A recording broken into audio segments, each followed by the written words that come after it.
Hello everyone, to another Puzzle and Dragons video. So, we are here to talk about this new thing. First things first, this mic is in the wrong place. Second things second, I am feeling a bit under the weather, everybody knows. Just so you know.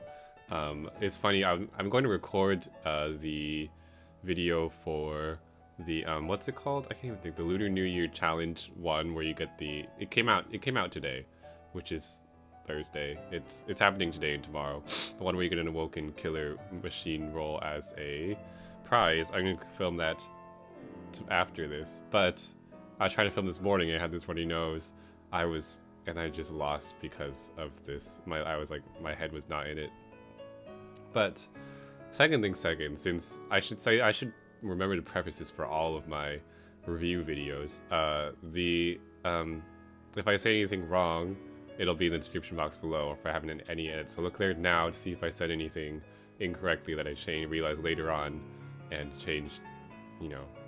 I don't want to give you wrong information or without correcting it. So if there's any edits to what I have to say, it'll be in the description below. So let's talk about this Celtic monster thing. What? Celtic Pantheon. Celtic? Celtic? I actually have no idea how to say it. I don't even know what Celtic is from historically in real life. I thought it was the same as Norse, but I guess not. So, basically a new 6-star Pantheon has arrived, similar to Three Kingdoms 2, similar to Samurai 2, similar to Greco-Roman 3, excuse me. A new all 6-star Pantheon has arrived,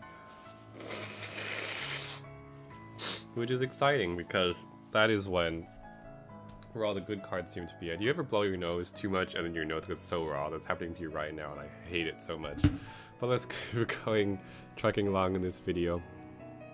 So, Celtic series, all 6-star monsters, and there's 5 of them. Let's get into them. So, they're just in the art realm. They're a normal Pantheon. I think they may. I wonder if they'll be in there permanently, because it seems like the other 6-star series are all just in there permanently. I'm not sure. I have to check the REM stuff for that. But these are them, and this is too small. Great. Let's, there we go. I'm just going to show the evolved ones. Oh no. It's an awkward size. Okay, hopefully you can see. No, this is so sad. Okay, I'm going to try to hold the photo there. I'm going to try to hold the photo open, but still show the awakenings. Okay, just hold it here yourself and don't move it. Okay, so the first one is Brigid. She's fire, water, which is fine. And her main selling point, by the way, all of these, well, the first 3 all have similar leader skills and active skills. The red, green, and blue ones all have the same leader and active skill just for their respective colors. First things to notice is she has triple machine killers, and that is her main selling point. For machine killers, for all the other types, like the main types, I can't gesture with my hands, hands probably like this. For the other main types like dragon, god, and devil, they all have double killers in existence, and some of them even have triple. Actually, they all have doubles and triple killers now. But even before the the triple killers from the Dragonbound Rem were in existence, like they had doubles. So there was double Dragon Killer in the Tsubaki, double God Killer in Fenrir Viz, and double Devil Killer, I believe, in Mito, who is in the Heroine's Rem. And now they all have triples. But Machine Killer does not even have a double Machine Killer in existence, let alone a triple Machine Killer in anything. So this is the first double or triple. There's no double. This is the first triple Machine Killer, and there's no double. So it's very exciting. Spoiler alert, this is one I would like to roll the most.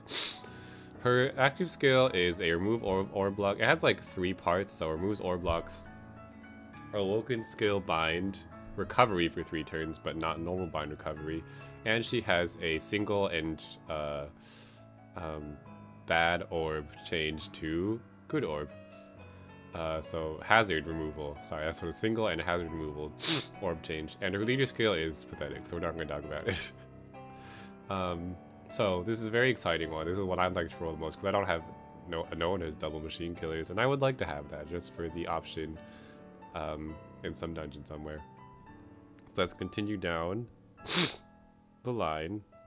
This is a monster that I can't scroll to. Oh my god. There you go. This is I don't know if I'm saying that right. Someone can correct me if I'm wrong. This is Ife. She's water, light, cruel. Her main selling point, so as you can see, her active skill and leader skill are the same as Bridget's, but they are just for water. Oh, I talked about the active skill. The active skill is fine. It's 8, actually, you know what, 8 turns, that's a lot of value for 8 turns, but it's like a kind of random smattering of things, which I guess is nice. I guess it's a good active. You can use whichever one you want. 8 turns is not high, but not, I mean, it's not low, but it's low for having those 3 elements in them. For Woken skill bind, I kind of like it when actually there's a normal bind clear too, like Green Odin and just normal Odin. It's not for the longest time. It's only 3 turns, but you can probably find use for it. It's not terrible overall or anything. It's not like unuseful. It just has 3 interesting components that don't necessarily synergize. You probably won't use them all at the same time. I mean, maybe you would. I have no idea. Maybe the skill bind and then you get some of your main color orb. Anyways, her main selling point is she has 777s and 2 fingers. This is the first 777 that has 2 fingers. This is the first anything besides 777 that has 2 fingers, excluding Tachibana. Tachibana is the only one that has only double or 777 at this point to have double 2 fingers. So if you really need your time, this is a good way to get it. This is the 5th 777. The other 777s, let's count them. There's Enra. There is Enra from Dragonbound Dragon Callers. There is Ideal from Dragonbound Dragon Callers, so that's 2. There's Cronus. There's Uranus. And I think this is the 5th one. I don't know if another one exists. Correct me if I'm wrong. Or I'll correct myself if I can think of it later. Mine's a little stuffy right now from this cold. This is the 5th 777, and it's the only one with 2 fingers, which is cool. So if you want to use her, or him, I think it's a girl, I can't see from here. I think it's, yeah, it's a girl. It's pretty good. 777's astoundingly powerful. It's a god type, which is not rare or anything. I think this is the same, god attacker is the same as Cronus. For me, 777s, they'd be really good for multiplier teams, like Male Hunter and stuff that have slightly lower multipliers compared to Anubis Diablos. Like for me, even just having on Anubis Diablos, 777 is usually fine everywhere. I don't find a need to put on triples for anything. And if I had a need for triple, I would just use double Anubis or something. Is usually how it's been going. Just because I personally find it hard to slot 777 like damage. My team right now needs a lot of each monster needs to bring a lot to the table to be added to my team, and triples I usually don't need the 3rd one with the team Anubis, with when you run Anubis, either Anubis Diablos or Anubis. So things like that I would include is I would include over like Uranus and Enra. I would normally include Amatsu because he has damage and fall protect and bind clear, or like Cotton because double power like damage and fall protect, you know. But if you have nothing, this is not to say that they're bad or anything, it's just I personally find issues slotting them onto my teams, and I usually don't need that much damage for the content currently in play right now. If I need that much damage, I usually go for killers too. But it's very powerful overall, so if this would immediately, this would give Tachibana a run for her money, except for the fact that Tachibana is active, I think is more useful just because it's a board change. However, 8 turns is pretty short, so you can just inherit something over it. If I use 777 that's not more utility, I usually use Tachibana because it's a low cost. This is low cost too, it's only 42. So they're both pretty low cost, which is good for if you're trying to run certain badges. Amatsu and Khan have like 99 cost or something crazy like that. So this, I would probably use this over Tachibana if I really needed the damage for something and just bring my shields and other things. So overall, this is a great card to have. I would like to have this. Let's continue. Next is a green guy whose name is, gotta blow my nose, sorry, excuse me,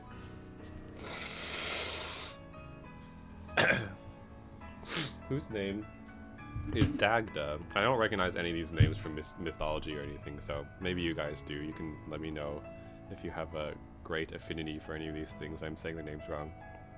Dagda, same active, same leader skill, just for green as the other two. He is a 5 TPA, which is cool. He's no skill boost. I should also mention, I don't think oh my god, what's his name? Ife. It looks a lot like I, like, am I, like, alright. Anyways, she has no skill boost, which I don't know if you'll find problematic. That's slightly annoying, but not the worst thing in the world. With that much damage, you should hopefully need your active first turn. Anyways, Dagda has no skill bind resist and no fingers, but he has 5 TPAs. The only monster I think that has 5 TPAs built in right now, I think, is Shiat, and maybe the heroine version of Shiat. I know I own a Shiat, but I actually don't have it evolved enough so I can see its TPAs. I'm pretty sure Shiat has 5 TPAs.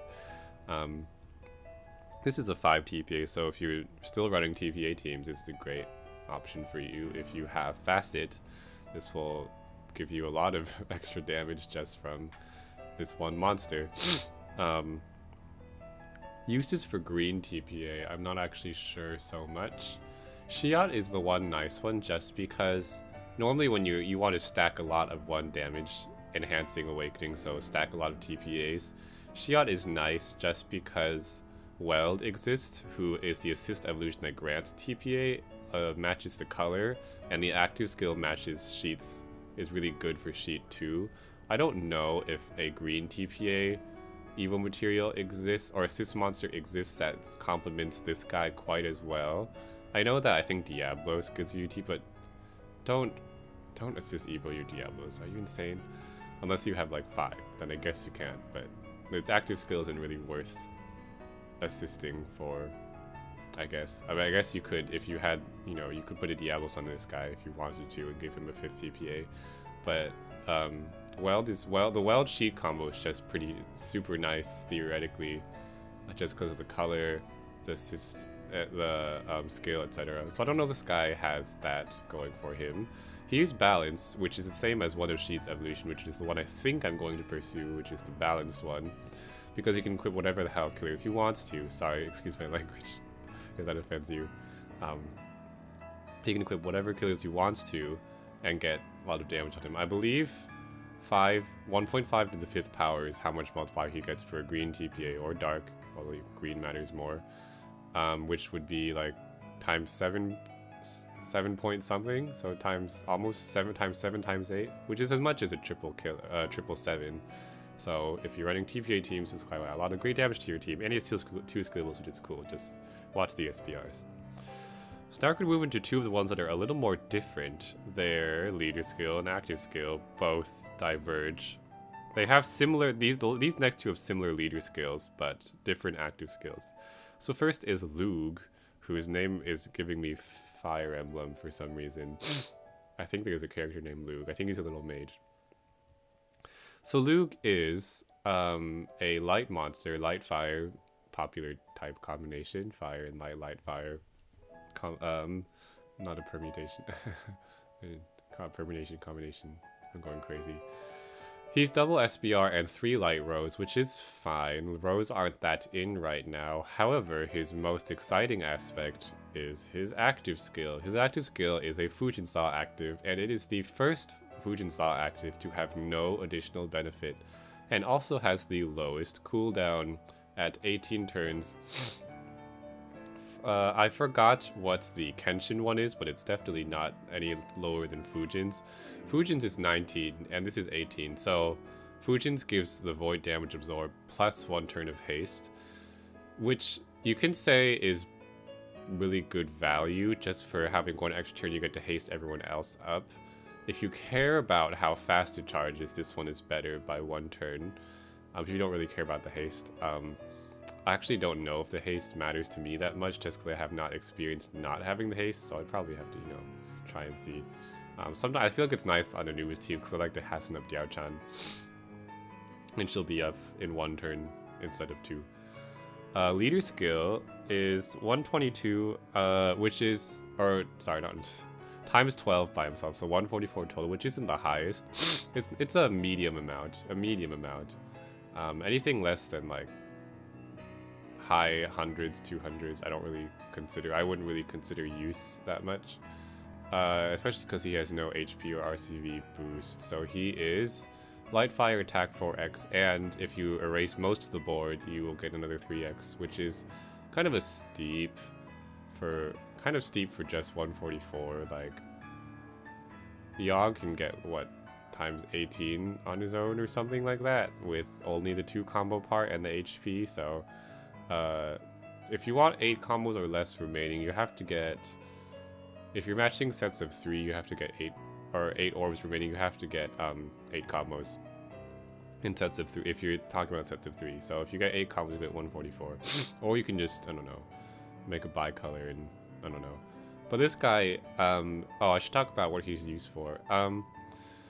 He would be good if you don't feel like running a Fujin as a sub. You can use him because of the color issue. You can use this guy instead. I can maybe on a Yogg team, Amino, any light team, you can actually run more Amino than Yogg just because of the rows, and Amino is row based. You can use this guy on your team and he'll actually contribute to your team outside of the outside of just his active skill. He can contribute the rows to his team, which is cool for him. And the skill binds, or SBRs, if you care. Like for instance, on an Amino team, you wouldn't want to use Fujin on as a sub. You just want to hit on something, but then the cooldown will take so long, blah blah blah. So this is a good option for a sub on light-based row teams that need him if you need a Fujin style active too. Amino is the main use case I can think of. Secondly is Yogg, but I don't think Yogg and Rose work that well together, just because he's so orb hungry for lights. Lastly, we have Anirod,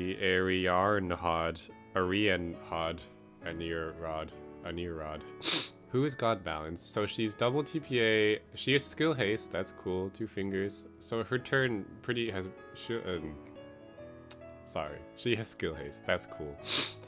And her leader skill is the same as Luke's. It's like the kind of 144x with 2 of her, with that 8 orbs or whatever remaining, blah blah blah.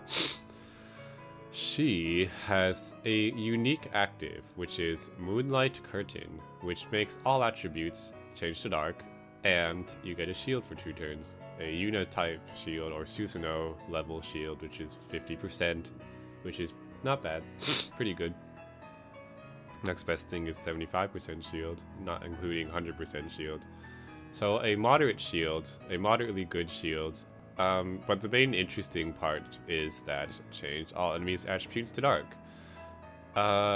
In terms of the things enemies can be changed to thus far, I believe outside of the puppeteers, which can change enemies to red, green, and blue respectively that you buy in the MP shop, the only other thing I know of, someone can correct me if I'm wrong here too, is the only other thing that can change color is, of course, Kiri, which we are all familiar with at this point from Dragon Ball Dragon Colors. She changes enemies to red. So there's 2 red changers, and there's a green and a blue changer in the MP shop. This is the first dark changer that I'm aware of, but I don't even think a light change exists, or a change enemy to light exists. As for the uses, I can't think of any right now. I mean, I know Minerva, I think Minerva resists fire, light, and dark by half, and I believe the other things of Minerva's Pantheon, some of them might resist dark too. So if you wanted to use this gun for this, you can, and instead of making dark Sky Dragon Eldorados, you can make, like, whatever you can make basically a Minerva cheese team with darks instead of fires, maybe. Except I don't know who you'd switch for Live 5. There's probably something that exists, I just don't know it. However, it is a unique active, and I'm sure we'll find its uses at some point. Since she's the only one that does this. She, at the very least, because of her uniqueness, she should be useful just as a niche, you know. And you can also change things to dark if you want to make light super effective, quote unquote, against it, light attacks. So that's like a pseudo damage enhance. So that is all 5 things. In terms of when it's running, it will actually be in the REM for the next 2 weeks, starting next week. Or not next week, starting tomorrow. So these guys will be that are part of the highlights of the REM. They don't say what the rest of the REM is in here, which is kind of annoying. So, but you can see them all here, along with the XGFEs that will be in it. As for the one that I'm the most excited about, or let me see if I can rate them or something. Let's see. Bridget is really good. Bridget is good. Ife is good. And the other three, Dogda isn't bad. I just think TPAs aren't that good right now. But he's not bad if he's amazing if you actually run TPAs for something. Like you have a beginning or middle stage team, you don't have double sevens yet, TPAs will do just fine. Luke is, if I had to rank them, I would say the first two, the red and blue ones, are like S class for their damage and their uniqueness. Triple machine killer is crazy, the only one that does that. The other three, green, light, and dark, I would say are A tier, just because for the green guy, TPAs are useful, but they're not really super in right now. For the light guy, Fujin exists already. It's not like his cooldown is that much. It's literally only 1 turn shorter than Fujin's 19 to 18 turns. Like, you're probably okay with Fujin as your inherit somewhere. But not like he's not useful. If you don't have a Fujin, he's great. So he should probably put in S class too, just because, or in like the top tier, just because if you don't have Fujin, this is actually the first time that a Fujin style active is available, not in a collab or in GFE form. He'll just be in the REM now, so he's your best chance to get him probably, or to get a Fujin style active. It's just he doesn't bring that much. For people who already have Fujin, he doesn't bring that much, unless you run a light row based team and you want to use him as a sub instead. But the only times you really need Fujin is for these challenges and for like arena, and then the only leads I can think of that use light rows for that is Amino mainly. I mean, I guess you can run like a DQXQ or something through arena, but that'd be kind of crazy. Or more relatively unmeta. And lastly, a Rain Rod her active is unique. I can't think of any super good uses. I don't know if that opens up any new doors or anything. Because Minerva Cheese exists without her, with red. But it is unique, so I think it's still pretty good. And it'll probably be used for something in the future. Anyways, my phone turned off, so then I can't do anything now, see? But at least the image stayed. So, that is my review of... Oh, it stopped casting too. Okay, I was going to show you on here. That is my review of the Celtic or Celtic series. Let me know which monster that you are most excited to get. By the way, don't roll... Still, even though they're here, don't roll outside of Godfest still. It's just not worth it. Godfest has most... like, all the good stuff in it. And you can get these guys during Godfest too, so I would recommend not trying to grab them now. Wait for Godfest so you can get some chances at 6-star GFEs, unless for some reason you have all of the 6-star GFEs and that you want. Then I guess you can roll for whatever you want to, or roll whenever you want to, and aim for other things. I would love to get Brigid. Out of all of the 5, for me, the one, if I had to have one, it would definitely be Brigid. Yeah. So let me know what you guys are looking forward to from this collab. Pretty exciting, not collab, this Pantheon. A lot of value, more than 3 Kingdoms 2, I would say. Pretty great overall. Yeah. So, that is my review of this. I'm going to film the Awoken Killer Lunar New Year #1 blah blah blah challenge against 9 Garuda now, but I'm not going to post that till tomorrow, so you have something to watch tomorrow. And it's not that hard, so I bet you guys can figure it out without me. Anyways, I will see you in the next video. Bye!